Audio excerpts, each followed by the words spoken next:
Hello guys, welcome back to my YouTube channel. ഇപ്പം ഇന്ന് ഞാൻ രാവിലെ എണീറ്റിട്ടേ ഉള്ളൂ. ഇന്നൊക്കെ ആയിട്ടതാ ഞാൻ നിലത്തായിരുന്നു കിടക്കുന്നത്. അപ്പോൾ അതിൻ്റേതായ മേല് വേദന, കഴുത്ത് വേദന എല്ലാം ഉണ്ട്. എങ്ങനെ ഞാൻ ഈ സാഹചര്യത്തിലെത്തിയെന്ന് ഞാൻ പറയാം. അപ്പോൾ അതിന് മുന്നായിട്ട് ഒരു ഡിസ്ക്ലെയിമർ പറയാം. എന്നോട് ഈ വീഡിയോ ചെയ്യരുതെന്ന് എൻ്റെ അച്ഛനും എൻ്റെ അമ്മയും അങ്ങനെ കുറച്ച് പേരും പറഞ്ഞിരുന്നു. പക്ഷേ എനിക്കിതെന്തോ ചെയ്യാണ്ടിരിക്കാൻ എൻ്റെ മനസ്സ് സമ്മതിക്കണില്ല. പക്ഷേ ഇതൊരിക്കലും ഞാൻ പറയാം, ഇത് കോളേജിനെതിരായിട്ടിടുന്ന വീഡിയോ അല്ല. കാരണം ഇതെൻ്റെ മാത്രമായിട്ടുള്ളൊരു പേഴ്സണൽ എക്സ്പീരിയൻസ് ആണ്. എൻ്റെ റൂമിൻ്റെ അടുത്തുള്ളവർക്കൊന്നും ഇങ്ങനെ ഒരു പ്രശ്നം ഉണ്ടായിട്ടില്ല. അപ്പോൾ ഇത് ഒരിക്കലും കോളേജിൻ്റെ കുഴപ്പമല്ല, എൻ്റെ ഭാഗത്ത് തന്നെ ഉണ്ടായ പ്രശ്നമായിരിക്കാം. അപ്പോൾ കോളേജിനെതിരെ ഞാൻ ഒരിക്കലും ഒന്നും പറയുന്നില്ല. തികച്ചും പേഴ്സണലി എൻ്റെ എക്സ്പീരിയൻസ് ആണ്. അപ്പോൾ എന്തുകൊണ്ട് ഞാനിപ്പോൾ ഇവിടെ കിടക്കണു, എന്തുകൊണ്ട് ഇത് സംഭവിച്ചു എന്ന് നിങ്ങൾ വീഡിയോ കണ്ടിട്ട് വരും. ഇപ്പോൾ കുറേ നാളായി ഞാൻ വീഡിയോ എടുത്തിട്ട്, ഏകദേശം ഒരു മൂന്നാഴ്ചയായിരുന്നു തോന്നുന്നു.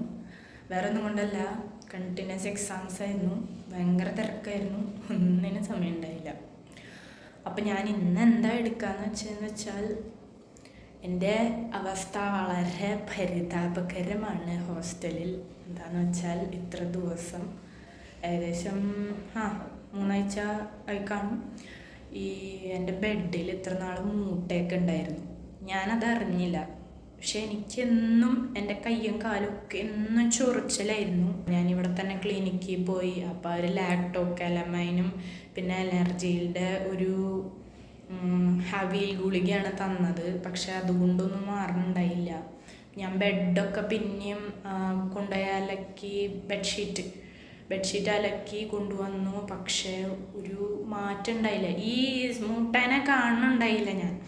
പിന്നെയാണ് ഇന്നലെ ഞാൻ മനസ്സിലാക്കിയത്, എൻ്റെ ബെഡിൽ ഒരു ഭയങ്കര ബ്ലഡൊക്കെ കുടിച്ച് ഭയങ്കര വീർത്തിരിക്കുന്ന ഒരു സാധനം. അപ്പോഴാണ് ഞാൻ അമ്മേനെ ഞാൻ എന്നും വിളിക്കുമ്പോൾ പറയണം, അമ്മ എനിക്ക് പറ്റണില്ല, ഇങ്ങനെ നാളെ ഡോക്ടറെ കാണാൻ പോകണം എനിക്ക്, അങ്ങനെയൊക്കെ പറയുന്നുണ്ട്. പക്ഷേ അമ്മയ്ക്ക് മനസ്സിലാവുന്നുണ്ടായില്ല എന്താ സംഭവം. അപ്പം ഞാൻ ഇന്നലെ അമ്മേനെ വിളിച്ചപ്പോൾ പറഞ്ഞിരുന്നു, എൻ്റെ റൂമിൽ ഇങ്ങനത്തെ ഒരു ജീവിനെ കണ്ടു. അപ്പം അമ്മ പറഞ്ഞു, നീ ബെഡൊക്കെ മാറ്റിയിട്ട് നോക്കിയേ, എന്താ നോക്ക്, വീഡിയോ കോളിൽ വാ. അപ്പം നോക്കുമ്പോൾ അത് മൂട്ടയായിരുന്നു. ലിറ്ററലി ഇത്ര ദിവസം എന്നെ കടിച്ചുകൊണ്ടിരുന്നത് മൂട്ടയായിരുന്നു. എനിക്കത് മനസ്സിലും ആയില്ല. കാരണം എൻ്റെ ലൈഫിൽ ഞാൻ ഇതുവരെ ഇത് ഫേസ് ചെയ്യേണ്ടി വന്നിട്ടില്ല. അപ്പം ഇവിടെ എനിക്ക് മാത്രം ഇങ്ങനെ ഉണ്ടായിട്ടുള്ളൂ എന്ന് തോന്നുന്നു, വേറെ ആർക്കും ഈ പ്രശ്നമില്ല. നമ്മൾ പുതിയ ബെഡൊക്കെയാണ് വാങ്ങിച്ചിട്ടിരുന്നത്. പക്ഷേ എന്നിട്ട് എങ്ങനെ ഇങ്ങനെ വന്നോന്ന് മനസ്സിലാവണില്ല. അപ്പം എൻ്റെ ഇന്നൊരു മൂട്ട ഇൻ മൈ ലൈഫ് ഞാൻ കാണിച്ചു തരാം. എൻ്റെ കാലിൻ്റെ അവസ്ഥ കണ്ടില്ലേ, ചൊറിഞ്ഞ് പൊട്ടണതാണ് ഈ കാണുന്നത്. മൂട്ട അതിരൂക്ഷമായി എന്നെ അറ്റാക്ക് ചെയ്തിരുന്നു. ഇന്നലെ എൻ്റെ 2 ഫ്രണ്ട്സ്, ഇന്ദുവും മാളവികയും റൂമിലേക്ക് വന്നിട്ടുണ്ടായിരുന്നു. ഇന്ദു എനിക്ക് ബ്ലാങ്കറ്റൊക്കെ കൊണ്ടു തന്ന്. അപ്പോൾ ഞാനത് ഇട്ടിട്ട് ഇന്നലെ ഒരു കുട്ടിയുടെ റൂമിൽ നിന്ന് വന്നിട്ട് നമ്മൾ ബെഡും എടുത്തുകൊണ്ട് വന്നു. എന്നിട്ട് ഞാൻ നിലത്ത് കിടക്കുകയായിരുന്നു. ബെഡൊക്കെ എടുത്തിട്ട് എന്നിട്ട് പുറത്തേക്ക് മാറ്റുകയും ചെയ്തു. ഇതാ ബെഡൊക്കെ മാറ്റിയിട്ട് ഇതാണ് അവസ്ഥ. ഇതാണ് ഞാൻ കിടന്നിരുന്ന ബെഡ്. ഞാനത് പുറത്തേക്ക് എടുത്തിട്ടു. ഇന്നലെ ഇടാൻ കൊണ്ടുവന്നവരുടെ മേത്ത് പോലും ചൊറി വന്ന്. അപ്പോൾ ഇതാണ് എൻ്റെ ബെഡിൻ്റെ അവസ്ഥ എന്ന് പറയുന്നത്. നിറച്ച് മൂട്ടാന്ന് പറയാലോ, നിറച്ച് മുട്ടയെന്നു അതിൻ്റെ കുഞ്ഞുങ്ങളും. ഞാൻ പെസ്റ്റ് കൺട്രോൾ ചെയ്യാനായിട്ടുള്ള ആൾക്കാർ വരുന്നൊക്കെയാണ് പറയണത്.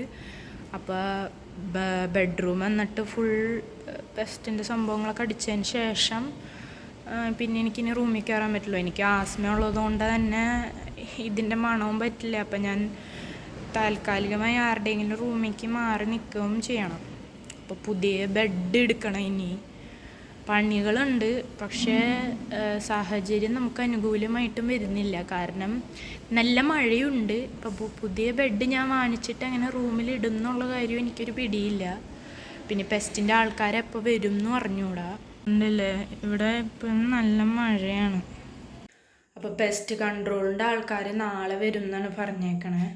അപ്പോൾ അതുവരേക്കും ഞാൻ ഇവിടെ തന്നെ ഇരിക്കണം. അപ്പോൾ ഞാനിപ്പോൾ എനിക്കൊരു പ്രോജക്റ്റ് എൻ്റെ കാര്യങ്ങൾ ചെയ്യാനുണ്ടായിരുന്നു. അപ്പം ഞാനിപ്പോൾ എൻ്റെ ലാപ്പ് ഭയങ്കര നല്ല കണ്ടീഷണൽ ആയതുകൊണ്ട് തന്നെ കുത്തിയിടാണ്ട് അതെനിക്ക് ഉപയോഗിക്കാൻ പറ്റുന്നില്ല. താഴെ ഞാനിവിടെ ബെഡ് വിരിച്ച് കിടക്കണേ. ഇപ്പോൾ ബെഡ് ഇതുമ്മേക്ക് ഞാൻ വിരിച്ചിട്ടില്ല. അവർ വന്ന് ശരിയായി, പെസ്റ്റ് കൺട്രോളിൻ്റെ ആൾക്കാർ വന്ന് ശരിയാക്കിയതിന് ശേഷം ഇരിക്കുള്ളൂ. അപ്പോൾ ഇത് ഞാനിവിടെ ഇങ്ങനെ കുത്തിയിട്ടിട്ട് ഇങ്ങനെയാണ് ഉപയോഗിക്കാൻ. ഇതിപ്പോൾ പുതിയതായിട്ട് ചൊറിഞ്ഞു പൊട്ടണതാണ് എനിക്ക്. അതുപോലെ കൈയിൻ്റെ കണ്ടീഷനും ചൊറിഞ്ഞൊരു ചുമന്ന് ഇരിക്കുന്നുണ്ട്. എത്രത്തോളം കാണാൻ പറ്റുമെന്ന് എനിക്കറിയില്ല. നല്ല പെയിനാണ്. സോ നിങ്ങൾ വിചാരിക്കുന്നുണ്ടാവും ഇത്രയും പെരുകിയിട്ട് ഞാൻ എന്തുകൊണ്ട് ആ മൂട്ടാൻ അറിഞ്ഞില്ലാന്ന്. ഞാൻ ഇത്ര കാലം വിചാരിച്ചുകൊണ്ടിരുന്നത് എനിക്കെന്തോ സ്കിൻ പ്രോബ്ലം ആണ്. ഇപ്പോൾ ഇവിടുത്തെ ചൂട് കാരണം കൊണ്ട് എൻ്റെ കൈയൊക്കെ ഭയങ്കര ഡ്രൈ ആയിരിക്കാം, അതിൻ്റെ കുഴപ്പമായിരിക്കാം. അല്ലെങ്കിൽ ഇവിടെ ക്ലോറിൻ വെള്ളത്തിലാണ് നമ്മൾ കുളിക്കണത്, അപ്പോൾ അതിൻ്റെ ആയിരിക്കാം. ഇങ്ങനെ പല അസംഷൻസും എനിക്കുണ്ടായിരുന്നു. ഇനിയിപ്പോൾ ബെഡിൽ നിന്ന് വല്ല ചെറിയ പൊടികളുടെ ആണോ അതിൻ്റെ ആണോ എന്ന് വെച്ചിട്ട് ഞാൻ ബെഡ്ഷീറ്റ് അലക്കിക്കൊണ്ടേയിരുന്നു. അതിൻ്റെ ഒന്നും ആയിരുന്നില്ല. ബെഡ്ഷീറ്റ് എടുക്കുമ്പോൾ പോലും നമ്മൾ ഈ ബഗ്ഗിനെ കാണണില്ല, ഈ മൂട്ടാനെ നമ്മൾ കാണുന്നില്ല. അതെന്ന് വെച്ചാൽ ഇത് ഭയങ്കര കോർണറിലാണ് പോയിരിക്കുന്നത്, അപ്പം ഞാൻ അറിയണില്ല. പിന്നെ ഒരു ദിവസമാണ് ഇതിൻ്റെ ഭയങ്കര ബഗ്ഗിൻ്റെ വളരെ കുഞ്ഞിത് ഇങ്ങനെ ചോര കുടിച്ച് വയറൊക്കെ വീർത്ത് എൻ്റെ കഴുത്തിൻ്റെ ഇവിടെ ഇങ്ങനെ വന്നിട്ടുണ്ട്. അപ്പം ഞാൻ അതിനെ പെട്ടെന്ന് എടുത്തിട്ട് പൊട്ടിച്ചു കളഞ്ഞു, കൊന്നുകളഞ്ഞു. പിന്നെ അപ്പോഴും ഞാൻ ഈ മൂട്ട എന്താണെന്നോ മൂട്ടനെ ഞാൻ കണ്ടിട്ടോ ഇങ്ങനൊരു എക്സ്പീരിയൻസോ എൻ്റെ ലൈഫിലേ ഇല്ല. എനിക്കറിഞ്ഞൂടാ. നമ്മൾ സിനിമകളും കാര്യങ്ങളും കേട്ടിട്ടുണ്ടെന്നല്ലാണ്ട് നേരിട്ട് അനുഭവിച്ചിട്ടില്ല. എൻ്റെ അച്ഛൻ പറയുന്നു, അച്ഛൻ സൗദിയിലായിരിക്കുമ്പോൾ 8 കൊല്ലം മൂട്ടക്കാടി കൊണ്ടാണ് ജീവിച്ചിരുന്നത്. ഇതൊന്നും അത്ര വലിയ വിഷയമല്ല എന്നാണ്. അച്ഛൻ എക്സ്പീരിയൻസ് ഉണ്ട്. എനിക്കിതുവരെ എൻ്റെ ജീവിതത്തിൽ ഞാൻ ഇതുവരെ അനുഭവിച്ചിട്ടില്ല. എൻ്റെ പേരൻസ് അത് എന്നെ അനുഭവിക്കാൻ വിട്ടിട്ടില്ല. പുതിയ ബെഡ് ഇനി പൈസ കൊടുത്ത് ഞാൻ വാങ്ങണം. ഇതെൻ്റെ ഉത്തരവാദിത്വം.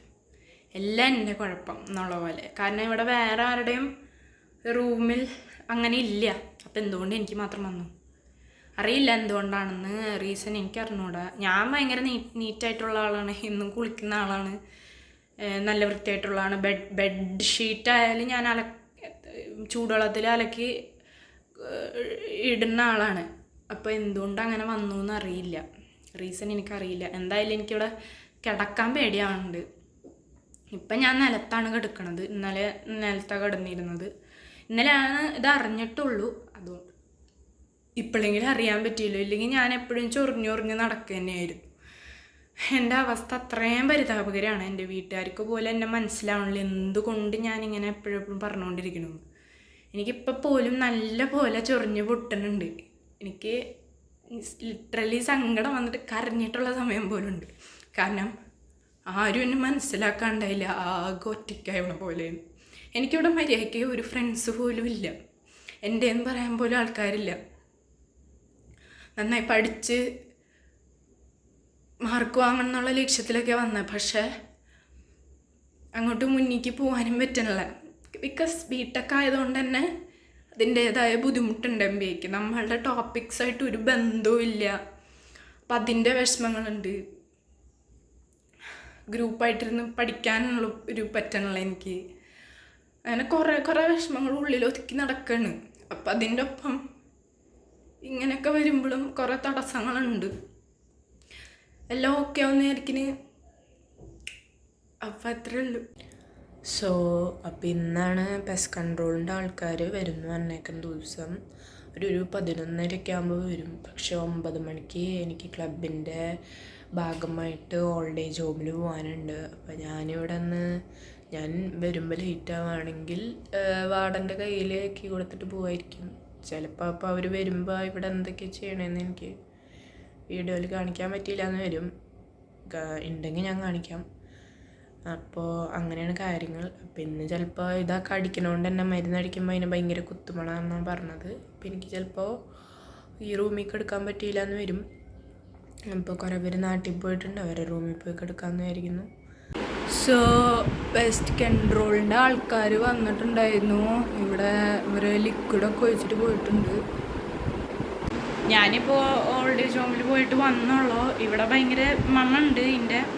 പിന്നെ ഞാൻ വേറെ ഏതെങ്കിലും റൂമിലേക്ക് ഷിഫ്റ്റ് ചെയ്ത് ഇരിക്കാമെന്നായിരിക്കുന്നു. കാരണം ഇതിൻ്റെ മണം പറ്റില്ല, ആസ്മയുള്ളതുകൊണ്ട്.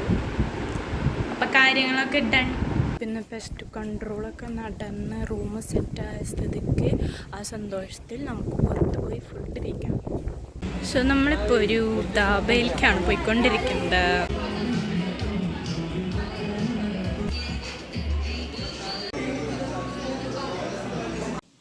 അങ്ങനെ ഞാനിപ്പോൾ അതേ അനുലേഖയുടെ വളരെ മണി പ്ലാന്റ് നിറഞ്ഞ സൂപ്പർ മുറിയിലേക്ക് വന്നിരിക്കുകയാണ്.